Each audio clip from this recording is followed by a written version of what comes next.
Hello, today I'm going to be doing my video presentation on Leonardo da Vinci, who is known as one of the most talented Italian painters, draftsmen, sculptors, architect, and engineer who epitomized the Renaissance humanist ideal.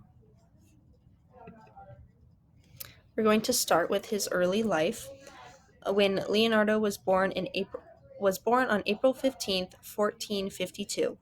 His parents were unmarried at the time. His father, Ser Perlo, was a Florentine notary and landlord, and his mother, Caterina, was a young peasant who therefore married an artisan. Growing up, Leonardo was treated as a legitimate son, and he was given the usual elementary education of reading, writing, and arithmetic. When he was about 15 years old, his father apprenticed him to the artist Andrea L. Verrico. Here he was trained in painting and sculpture, as well as technical mechanical arts. In 1472, he was accepted into the Painters Guild of Florence, but he remained in his teacher's workshop for 5 more years, after which he worked independently in Florence until 1481. There are many pencil drawings from this time of military weapons, pumps, mechanical apparatuses that offer evidence of Leonardo's interest and knowledge of technical matters even at the outset of his career. Now we are going to get into some of his most famous paintings. So, only a few of Da Vinci's paintings and sculptures survived, partly because of his output was very small. But two of his works are among the world's most well known and admired paintings. The first is The Last Supper, that is pictured here on the slide. This was painted during his time in Milan from 1495 to 1498. This was a tempera and oil mural on plaster. This was created for the refectory of the city's monastery of Santa Maria delle Grazie. It is also known as the Cenacle. This work is 15 by 29 feet and is the artist's only surviving fresco. It depicts the Passover dinner during which Jesus Christ addresses the apostles and says, "One of you shall betray me." One of the features is each apostle's distinct emotive expression and body language. Its composition, in which Jesus is centered among yet isolated from the apostles, has influenced generations of painters today. Matteo Bandello observed Leonardo at the time while he was making this mural and said he would paint from dawn to dusk without stopping to eat and then would not paint for 3 to 4 days at a time. He also troubled over his ability to accurately depict the faces of Christ and the apostles. This painting deteriorated very quickly, and within 100 years it was described as ruined. The reason for it deteriorating was because it was painted on a surface that molds and flakes easily. However, it is still one of the most famous paintings of the 1490s and is still one of the most reproduced works of art done today. We get into his second famous piece.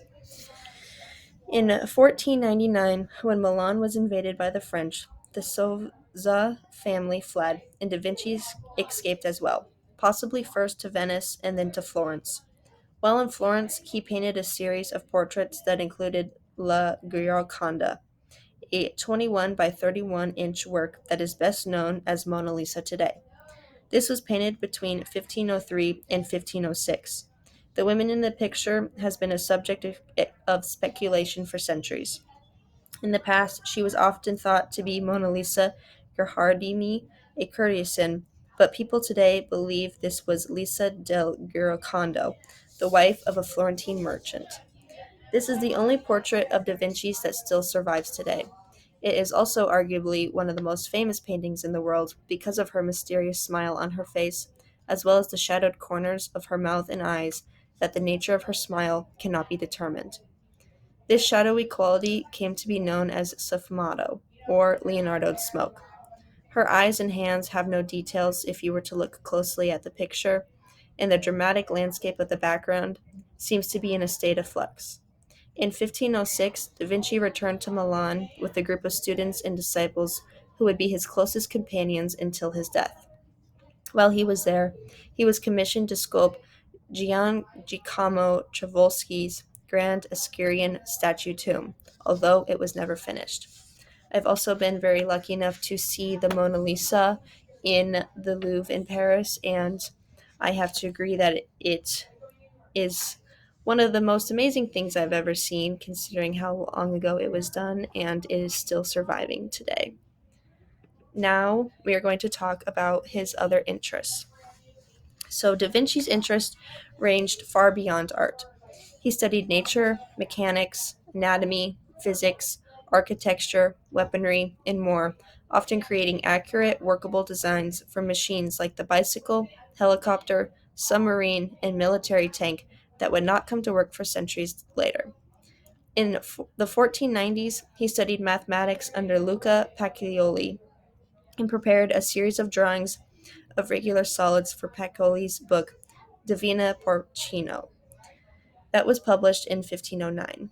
Sigmund Freud said, like a man who awoke too early in the darkness while others were still asleep. He thought that this is exactly how Leonardo da Vinci was and how he thought of him. Da Vinci also believed that sight was mankind's most important sense, and knowing how to see was crucial to living all aspects of life fully.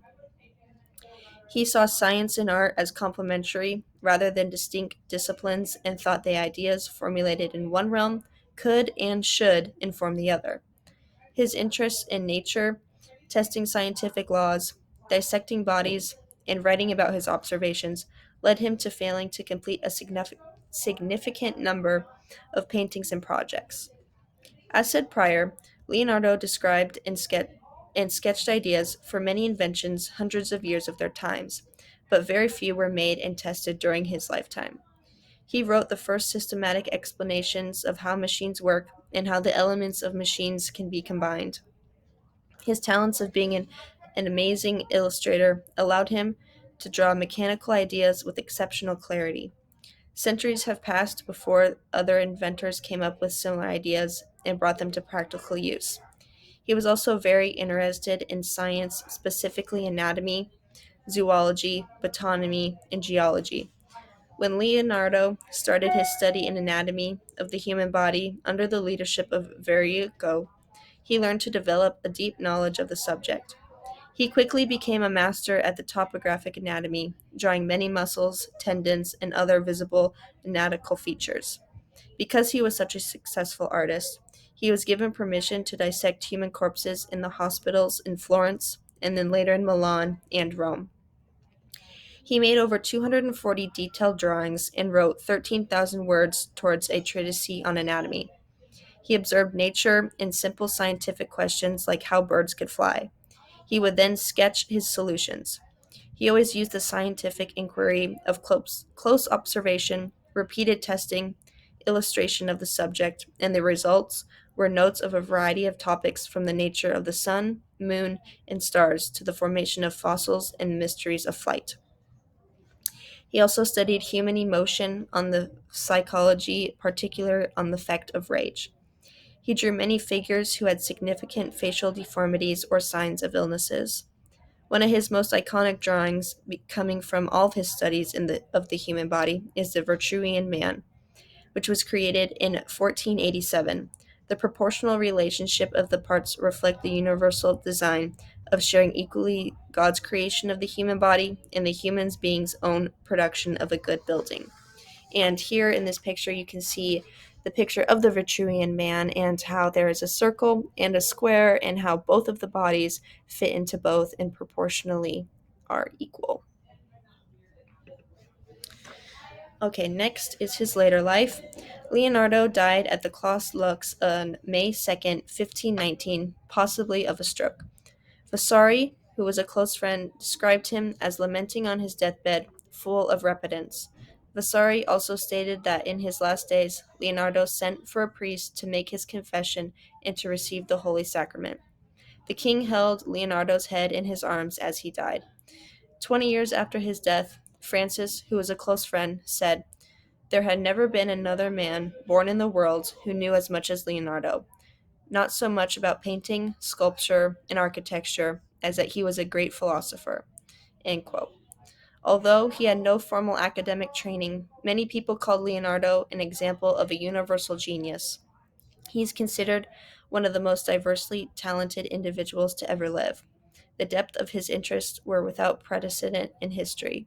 People interpret his view of the world as being based in logic, though his methods were unorthodox for his time. Interest in his work will never be diminished. Crowds still line up to see his best known works today. And here is my bibliography. Thank you for watching.